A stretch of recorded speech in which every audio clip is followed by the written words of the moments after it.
اللهم صل على محمد وآل محمد وعجل فرجهم وعجل فرجنا بفرج آل بيت رسول الله آل الرسول آل النبي فبعد.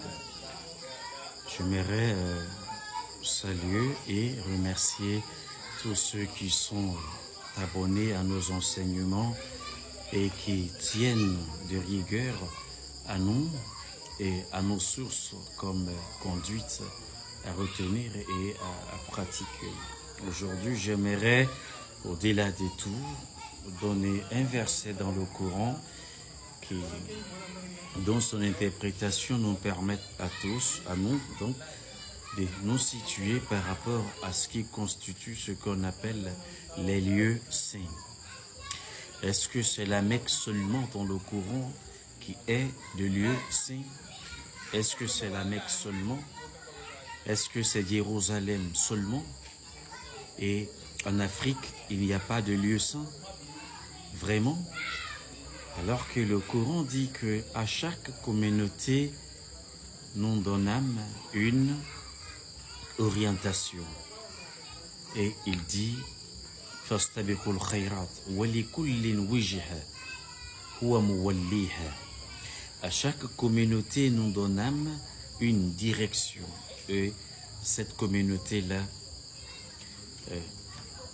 s'envisage à cette direction comme lieu de culte, comme lieu directif de valeur et bénite de saint. Alors, si la Mecque, dans le Saint-Coran, elle dit qu'il faut se diriger pour la Mecque, pour la prière, est-ce qu'en Afrique, il n'y a pas de lieu saint pour lequel l'on devrait aussi se diriger? Et là, je vous invite à aller vers la sourate. Au début, d'abord, il faut voir sourate 2, verset 48. Là, parle de Wujiha huwa muwalliha, le premier verset que je viens de dire. Mais à la fois, il faut aller voir aussi dans sourate les récits, verset 30. Là-bas, il y a un lieu déclaré comme saint en Afrique.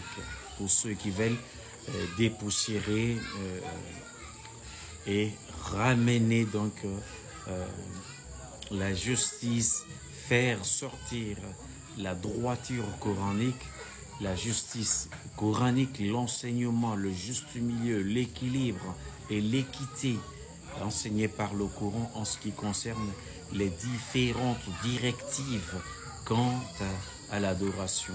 Alors que le Coran dit qu'à chaque communauté, nous avons donné il n'y a jamais eu une communauté qui ne soit disposée d'un avertisseur, d'un messager. Et alors, s'il y a eu des messagers pour l'Afrique, quel était aussi le lieu central comme directive sainte pour les Noirs africains à s'y diriger pour leur culte? C'est quoi? C'est où? Voici un lieu que le Saint-Coran lui-même met en évidence et qualifie en ce sens, en toute purité, de saint. Je vais vous donner la sourate Qasas, sourate les récits. Voilà. Les récits, verset 30, il dit « Falamma ataha » lorsqu'il y arriva, nous dia من شاطئ الواد في بقعة مباركة من شجرة أي موسى.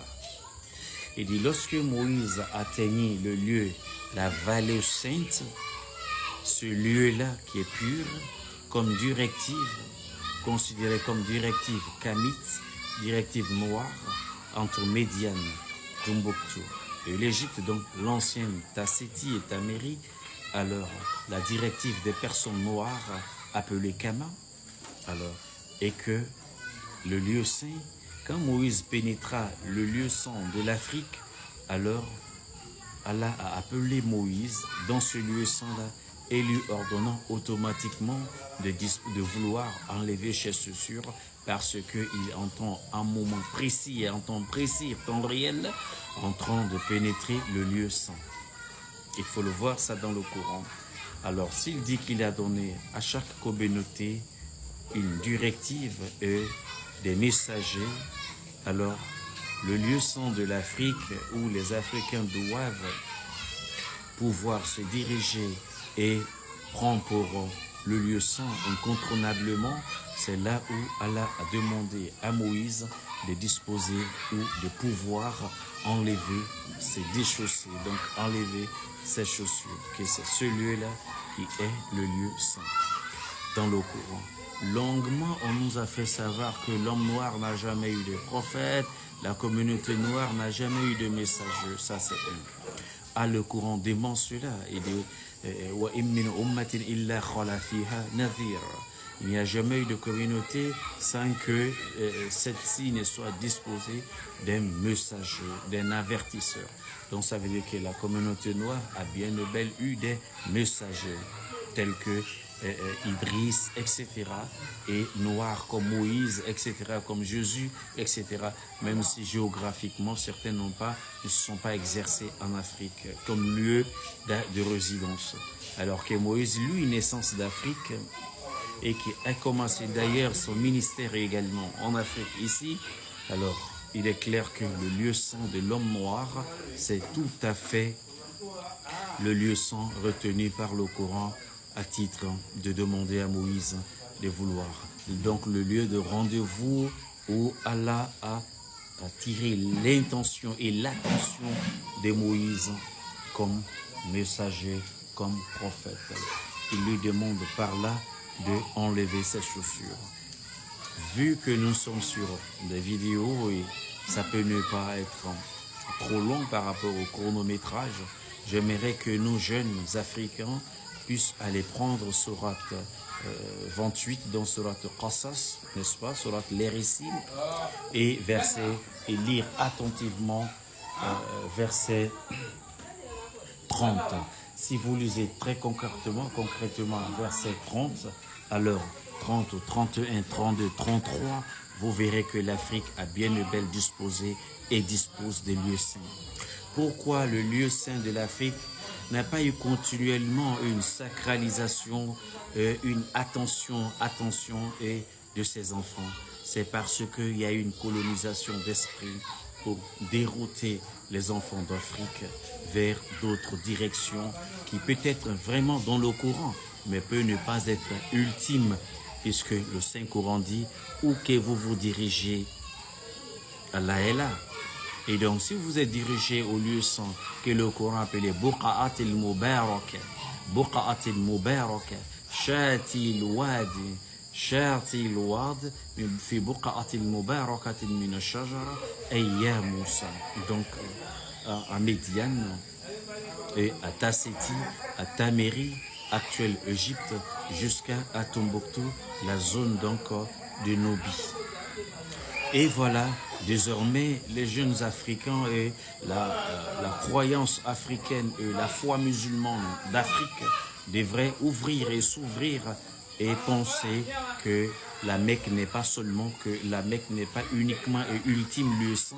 S'il y a Jérusalem, il y a un autre lieu cité dans le Coran où le Coran a dit Buqa'atin Mubaraka. Buqa'a en arabe veut dire le lieu et l'endroit. Buqa'a veut dire un endroit, Mubarak, un endroit béni. Et de par sa sainteté d'ailleurs, Allah a demandé à Moïse de vouloir enlever ses chaussures, donc de se dissocier, afin de pouvoir fouler le sol.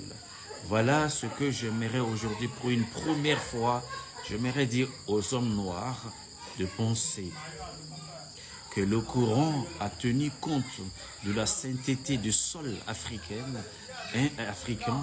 un lieu saint appartenant aux Africains existe bien de belle dans le Coran, à qui veut l'entendre.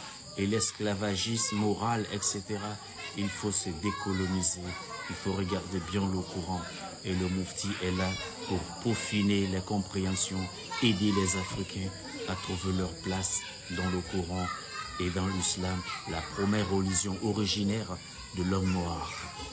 Et voilà, saisissons nos lieux saints et mettons-les en valeur. Merci beaucoup, où que vous soyez, réfléchissez avec maturité, avec responsabilité, prenons le courant. Merci et je suis fier d'être avec la pensée africaine.